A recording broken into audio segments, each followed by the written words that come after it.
یعنی سب جگہ پر ایک جیسا رسپانس نہیں تھا. سچی بات یہ ہے کہ یہ میری توقعات کے برعکس تھا. میرا خیال یہ تھا کہ ہڑتال اور پہیہ جام کے پی کی حد تک ہی کامیاب ہوگا.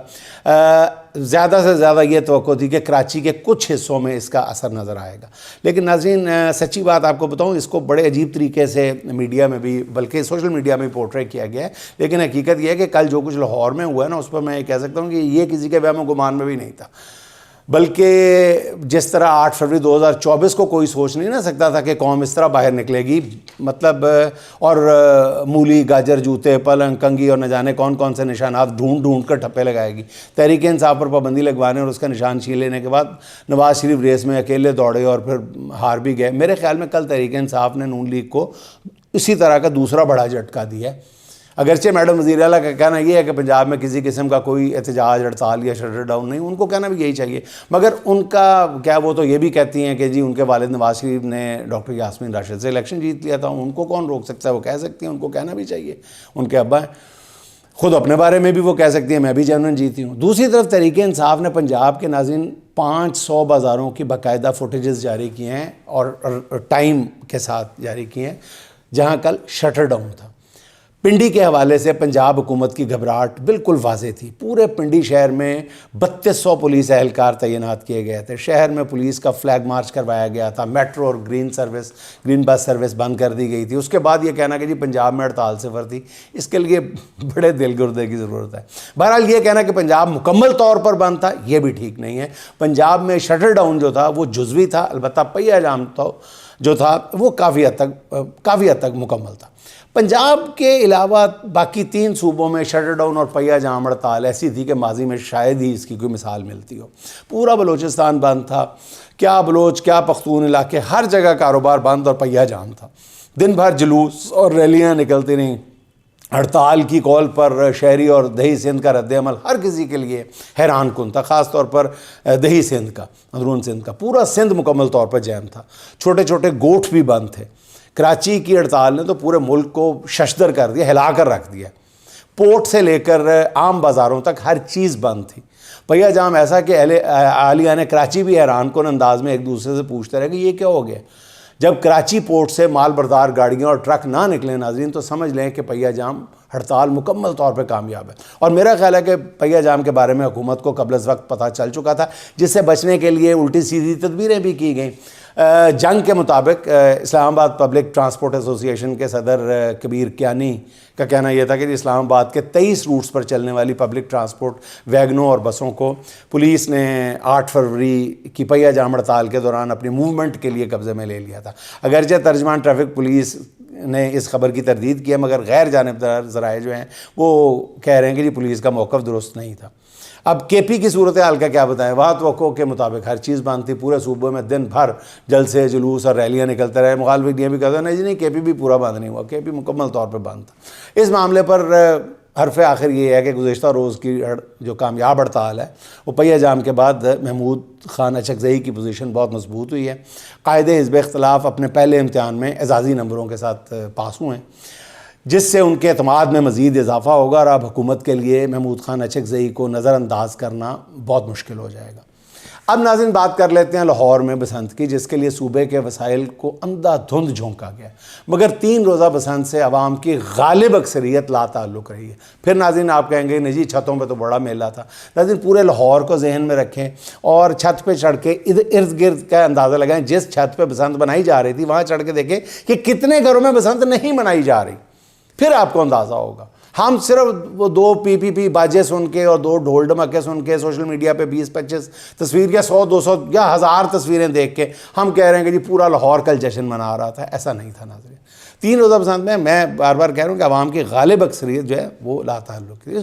کئی وجوہات تھی. پہلی وجہ تو یہ کہ غیر نمائندہ حکومت عام آدمی کے احساسات سے بالکل لا تعلق ہے, اس لیے لوگ بھی حکومتی فیصلوں سے الگ تھلگ ہی رہے. اور نون لیگ اس کو اپنی کا جہاں پر بینڈ باجا بج رہا تھا, پتنگ اڑ رہی تھی, وہ کہہ رہے تھے کہ ہم نے شاید یہ بھی ہم نے ووٹ حاصل کر لیے ہیں, اس کو اپنی انتخابی کامیابی کے طور پہ پیش کر رہی تھی کہ جی بسنت کامیاب رہی. جیسے کہتے ہیں کہ یہ کہنا کہ جی عید کامیاب رہی, عید کامیاب رہی یا ناکام رہی, یہ کیسی باتیں ہیں, نان سینس باتیں ہیں. مطلب بسنت خوشیوں کا تہوار ہے, لیکن دوسری طرف دیکھیں نا جی قوم بھوک سے بلک رہی ہے. لوگوں کے لیے 150 سے 170 روپے کلو آٹا خریدنا مشکل ہو رہا ہے. ان کے بارے میں یہ گمان کرنا کہ وہ 20,000 کی ڈور اور 400 سے 1,000 روپے کی پتنگ خرید کر بسنت منائیں گے. میں نے تو غریب کے بچے گاڑیوں کے نیچے آتے ہی دیکھے ہیں بیچارے, گاڑیوں سے بچتے ہوئے پتنگیں لوٹتے ہوئے دیکھے ہیں 2 دن میں. اور اس 2 رنگی کا جو نتیجہ نکلنا تھا وہ سب کے سامنے ہے. پھر اسلام آباد کے آنے کے باوجود پنجاب حکومت کا بسنت کے فیصلے پہ ڈٹ جانا بھی بہت سارے لوگوں کے لیے ناپسندیدہ فیصلہ تھا. بسنت کی کامیابی کے حوالے سے مریم اورنگزیب کا یہ کہنا کہ جی لاکھوں موٹر سائیکلوں پہ حفاظتی راڈ لگا دیے گئے ہیں, اس سے بسنت کی کامیابی کہاں سے ثابت ہو جاتی ہے, میں نہیں سمجھ پا رہا. البتہ یہ ضرور ثابت ہوا ہے کہ لوگ اپنی جان کے تحفظ کے معاملے میں بہت سنجیدہ ہے. اسے آپ بسنت کی کامیابی سمجھیں تو یہ آپ کی مرضی ہے. ایک حوالے سے بسنت کامیاب ضرور رہی ہے کہ جس بڑے پیمانے پر جانی نقصان کا اندیشہ تھا وہ بہرحال نہیں ہوا. اس کی وجہ یہ بھی رہی ہے کہ لوگوں کی اکثریت بسنت کے لیے اپنے گھر کی چھتوں پر گئی نہیں, اس لیے نقصان سے بھی بچی رہی. البتہ ایک بڑا نقصان ہماری برادری کے لیے, نوجوان صحافی زین ملک اپنے گھر کی چھت سے گر کر جاں بحق ہو گئے. اس حوالے سے لاہور کی صحافتی برادری کافی رنجیدہ ہے. رہی بسنت کی کامیابی, تو جن لوگوں نے 90 کی دہائی میں لاہور کی بسنتیں دیکھ رکھی ہیں ان کا کہنا یہ ہے کہ جتنی پتنگیں اس بار بسنت پر اڑی ہیں اس سے زیادہ تو لاہور میں ہر چھٹی والے دن اڑا کرتی تھیں.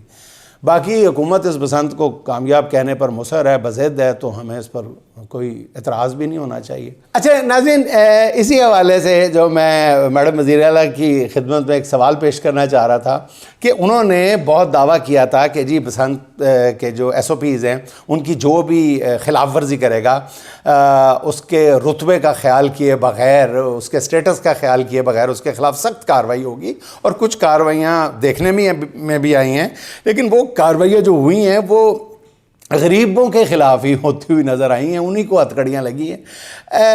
1-2 تصویریں یا ویڈیوز ہیں, انہیں میں نے دیکھا. ناظرین آپ نے بھی دیکھا ہوگا کہ محترمہ میڈم وزیر اعلیٰ کے فرسٹ کزن حمزہ شہباز صاحب جو سابق وزیر اعلیٰ پنجاب بھی ہیں, وہ کل کھلے عام SOPs کی خلاف ورزی کرتے ہوئے چھت پہ چرخی کے ساتھ پتنگ اڑاتے ہوئے نظر آئے. صرف حمزہ شہباز ہی نہیں بلکہ اسپیکر قومی اسمبلی نے بھی چرخی کی مدد سے پتنگ ہوا میں بلند کی ہوئی تھی. تو چرخی پر تو بڑی سخت پابندی تھی. اب یہ پتہ نہیں کون سی چرخی تھی, پل چرخی تھی یا کون سی چرخی تھی جس پر کسی کے خلاف کوئی کارروائی تک نہیں کی گئی. مقدمہ درج کرنا تو دور کی بات ہے, کوئی فون کال ہی کر دیتے کسی SHO کو کیا کیتا جائے. اور وہ سوشل میڈیا پہ موجود ہیں, یہ دیکھ لیں دونوں آپ, یہ اسپیکر صاحب بھی دیکھ لیں اور حمزہ شہباز شریف صاحب بھی دیکھ لیں, دونوں چرخی کے ساتھ ہیں. اور چرخی ہی سب سے سخت پابندی تھی. کہتے ہیں نہیں وہ چرخی جب واپس آتی ہے تو شاید وہ ڈور کا وہ گلے کاٹتی ہے. تو میں نہیں یہ کہہ رہا کہ انہوں نے کوئی خدا نخواستہ کوئی دھاتی تار استعمال کی ہوگی, لیکن چرخی کے استعمال پر پابندی تو میڈم وزیر اعلیٰ جب وہ لیکچر دیتی تھیں وہ ایک کہ جی اتنی موٹائی ہونی چاہیے, اتنی لمبائی ہونی چاہیے, اتنی پتنگ ہونی چاہیے, یہ سائز ہے, یہ تیر کمان کا سائز ہے, اتنا فلاں ہے. وہ تو ٹرمز میرا خیال ہے جو 50 سال سے جو کر رہے ہیں پتنگ بازی کر رہے ہیں ان کو بھی نہیں وہ ٹرمز آتی تھیں جو میڈم وزیر اعلیٰ بول کے سنا رہی تھیں. تو اس وقت بڑی وضاحت کے ساتھ بتایا گیا تھا میری دانست میں کہ جی چرخی کے ساتھ پتنگ اڑانے کی اجازت. تو یہ کون سی چرخی ہے؟ میں حیران ہوں کہ ابھی تک کسی کے خلاف کوئی کارروائی نہیں ہوئی. بہرحال دیکھیں آگے کیا ہوتا ہے. گزشتہ روز لاہور میں ہونے والی آسما جہانگیر کانفرنس جو ہے وہ کئی حوالوں سے یادگار بن گئی. قانون کی حکمرانی کے لیے زندگی بھر جدوجہد کرنے والی آسما جہانگیر کے نام پر ہونے والی کانفرنس میں اعظم نذیر تارڑ وغیرہ جو ہیں وہ آئین کا حلیہ بگاڑنے والی جو 26ویں اور 27ویں ترمیم کے بڑی دیدہ دلیری کے ساتھ گن گاتے رہے. یہی نہیں, 8 فروری کے الیکشن کو بھی جسٹیفائی کرنے کی کوشش کرتے رہے, جس پر سابق وزیر اعلیٰ بلوچستان ڈاکٹر مالک بلوچ نے انہیں آئینہ دکھایا.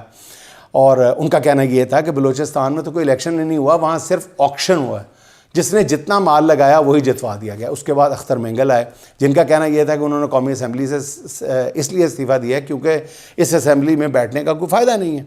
اب قومی اسمبلی کے فلور پر بولنے کی اجازت بھی کسی اور سے لینی پڑتی ہے. انہوں نے کہا جی بلوچستان میں ریاست کی کمر ٹوٹی ہوئی ہے, ریاست بالکل اپاہج ہو کے رہ گئی ہے اور اس کے ذمہ دار یہاں کے حکمران ہیں. یہ گرما گرم تقریریں تو ناظرین اپنی جگہ, مگر کانفرنس کا نقطہ عروج جو تھا وہ رانا ثناء اللہ کی تقریر بن گئی. رانا ثناء اللہ کی جیسی تقریر شروع ہوئی تو ہال سے شڑپ کی آوازیں آنے لگیں. اب رانا ثناء اللہ کو ماحول کو سمجھتے ہوئے میری ذاتی رائے ہے کہ تقریر سے گریز کرنا چاہیے تھا, بیک آؤٹ کر دیتے کہ یہ ٹھیک طریقہ نہیں اور چلے جاتے, مگر وہ ڈٹ گئے. کیسے فارم 47 پر جیتنے والے ڈٹے ہوئے ہیں کہ نہیں ہم سچی مچی جیتے ہیں. اور پھر انہوں نے تقریر پہ نہ صرف ڈٹے بلکہ انہوں نے الٹا غلطی یہ کی کہ حاضرین پر تنقید شروع کر دی، جس پر تقریباً تمام حاضرین جو تھے وہ تقریر کا بیک آؤٹ کر کے ہال سے باہر چلے گئے. چند لوگ بیٹھے رہے، وہ بھی شاید اس لیے کہ رانا ثناء اللہ کا مزید تماشا دیکھ سکیں. شاید ہال سے نکلتے ہوئے حاضرین شکوہ کر رہے تھے کہ جی الیکشن چوری کے مرتکب اور آئین شکنی کے ذمہ داروں کو کانفرنس میں کیوں بلایا گیا. بہرحال یہ لوگوں کا عمومی مزاج ہے جس کا اظہار جو ہے وہ آسما جہانگیر کانفرنس میں بھی ہوا ہے. اچھا ناظرین، ملک میں جب بھی حالات کسی نازک موڑ کی جانب بڑھنے لگتے ہیں نا، عین اسی موقع پہ پی ٹی آئی کی کوئی نہ کوئی اندرونی لڑائی کھل کے سامنے آ جاتی ہے. پہلے تو میں اسے ناسمجھی اور انجانے کی لڑائی سمجھتا تھا، آج بھی شاید کسی حد تک سمجھتا ہوں، مگر اب مجھے شک ہونے لگا کہ یہ سب کچھ ایک منصوبے کے تحت ہوتا ہے.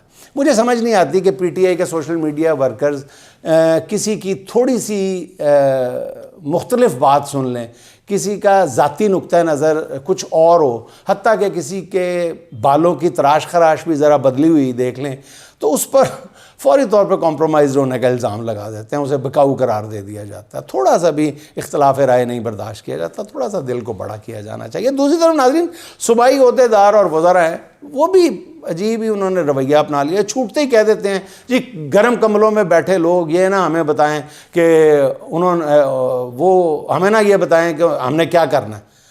ان صوبائی وزراء کو صرف اتنا ہی بتانا مقصود ہے کہ جی کمبلوں میں بیٹھے یہی سوشل میڈیا واریر تھے جو 8 فروری سے پہلے ووٹرز کو بتا رہے تھے کہ جی پی ٹی آئی امیدوار کا انتخابی نشان ریڈیو ہے، ٹیبل لیمپ ہے، بانس ہے، چارپائی ہے. کسی کا کچھ اور کسی کا کچھ ہے. یہ حکومتی جو عہدے ہیں نا، یہ انہی کی بدولت ہے جنہیں آج تانے دیے جا رہے ہیں. پھر ناظرین، شیر دل سینیٹر پی ٹی آئی کے خرم ذیشان کے ساتھ کے پی پولیس نے جو کیا اس کا ذمہ دار کون ہے؟ کس نے ان کے ساتھیوں پر تشدد کیا؟ سینیٹر خرم ذیشان کیوں میڈیا کے سامنے یوں آنسو پونچھنے پر مجبور ہو گئے؟ میرے خیال میں سب اپنی اپنی حدود میں رہ کے کام کریں تو بہتر ہوگا. یہ مخالفانہ نقطہ نظر رکھنے والے کو کچل کر رکھ دینے والی جو پالیسی ہے نا، یہ کسی کے حق میں بھی نہیں ہے اور نہ اس سے کسی پارٹی کو فائدہ پہنچ سکتا ہے. اور اگر میں ناظرین چلتے چلتے خضر سلیم کا ایک شعر ذہن میں آ رہا ہے، دکھ یہ نہیں کہ شب کی سیاہی میں مر گیا، دکھ یہ نہیں کہ شب کی سیاہی میں مر گیا، مارا گیا ہوں میں شب میں دیے بانٹتے ہوئے، مارا گیا ہوں میں شب میں دیے بانٹتے ہوئے. ناظرین خوش رہیں، خوش رکھیں. آپ سے ملاقات ہوگی انشاءاللہ اگلے ولاگ میں. اللہ حافظ.